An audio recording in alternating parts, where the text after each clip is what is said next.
I'm John Newsom. I'll talk about abortion in Oregon. Currently in the state of Oregon, an individual's life is permissible. Their dignity is not recognized. As of 2024, the so-called right to abortion has no limitations or restrictions. The Oregon government has made a point to advertise abortion as a positive action and recognize it to be safe, accessible, and legal in Oregon. This should not be the case anywhere for whatever reason a person might have. No matter if a human is inside or outside the womb, they are still an individual that God created, made in His image and likeness, with human dignity. In the act of abortion, that dignity is violated. As a state, we may not ever be able to make abortion illegal ultimately. Still, we can work toward making it less accessible and providing support for mothers who are having an unplanned pregnancy. For instance, for abortion in Oregon, there are no gestational limits, no waiting periods, and you can access abortion pills by mail.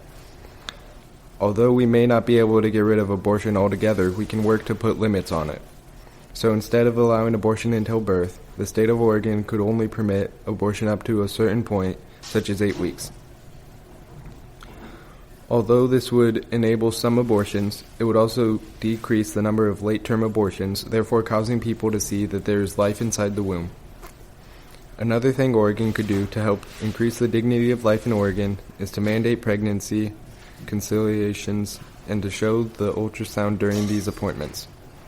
This will help the mother determine the best choice for her and her child, as well as the alternative options such as adoption and where they can seek help.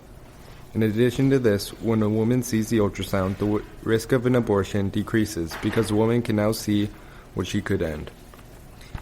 She could end the little life inside her that has most of the same qualities and traits that she does. Her eyes are now open to the fact that an actual being is in the body.